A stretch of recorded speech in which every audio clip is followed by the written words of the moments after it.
श्री सद्गुरू ब्रह्मचैतन्य गोंदवलेकर महाराज यांचे 24 फेब्रुवारीचे प्रवचन. भक्त आणि परमात्मा एकरूपच असतात. आमच्या हातून वारंवार चुका होतात असे तुम्ही म्हणता. लहान मुलगा चालताना अडखळतो, पडतो किंवा बोलताना बोबडे बोलतो. त्याचे आईबाबांना कौतुकच वाटते. त्याचप्रमाणे तुमच्या चुकांचे मला कौतुक वाटते. चुका सावरण्याच्या तुमच्या प्रयत्नांचेही तसेच कौतुक वाटते. म्हणून त्याबद्दल तुम्ही काहीही मनात आणण्याचे कारण नाही. गुरुने एकदा सांगितले की तुझे मागचे सर्व गेले, पुढे मात्र वाईट वागू नकोस. तर शिष्याने ते श्रद्धेने खरे मानावे. आपल्या हातून होणाऱ्या चुकांचे परिमार्जन नामच करू शकते. भगवंताचे नाम हे सर्व रोगांवर रामबाण औषधच आहे. नामाचे हे औषध सतत थेंब थेंब पोटात गेले पाहिजे. ऑफिसमध्ये सुद्धा ते आपण बरोबर घेऊन जावे. विद्वान, अडाणी, श्रीमंत, गरीब सर्वांना हे औषध सारखेच आहे. जो पथ्य सांभाळून हे औषध घेईल त्याला गुण लवकर येईल. एखादा मुलगा मी विहिरीत उडी घेणार म्हणून हट्ट धरून बसला तर बापाने त्याचा हा हट्ट पुरवायचा का? त्याला समजावून किंवा तोंडात मारून तिथून बाजूला काढायचे. त्याप्रमाणे तुमचे विषय मागण्याचे हट्ट आहेत. खरा भक्त कधीही दुःखी कष्टी असत नाही.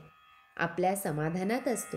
मग तो कितीही दरिद्री किंवा व्याधीग्रस्त असेना. अमुक एक हवे ते नाही मिळाले म्हणजे सामान्य माणसाला दुःख होते. भक्ताला कसलीही आस नसते, त्यामुळे त्याला दुःख नसते. तो आणि परमात्मा एकरूपच असतात. परमात्म्याची इच्छा हीच त्याची इच्छा असते. सगुणाची भक्ती करता करता त्याला मीचा विसर पडत जातो. मी नसून तूच आहेस ही भावना दृढ होत जाते. शेवटी मी नाहीसा झाला की राम, कृष्ण वगैरेही नाहीसे होतात आणि परमात्मा तेवढा शिल्लक उरतो. आजारामधून उठलेल्या अशक्त माणसाने जसे काठीच्या आधाराने चालावे, त्याप्रमाणे प्रापंचिकाने सगुण भक्तीने तरून जावे. देहबुद्धी असणाऱ्या माणसाला सगुणा वाचून भक्तीच करता येणार नाही. भगवंताला आपण सांगावे की भगवंता, तुझी कृपा मजवर असू दे आणि कृपा म्हणजे तुझे स्मरण मला अखंड राहू दे. यातूनच त्याची भक्ती उत्पन्न होईल. भगवंता वाचून कशातही समाधान नाही. त्याच्याशिवाय जगण्यात आनंद नाही. जो भगवंताचा झाला म्हणजे त्याच्या नामात राहिला त्याला जगण्याचा कंटाळा येणार नाही. श्रीराम समर्थ. परमात्म्याला प्रपंचरूप बनवण्याऐवजी आपण प्रपंचाला परमात्मा रूप बनवावे. श्री सद्गुरू ब्रह्मचैतन्य गोंदवलेकर महाराज की जय.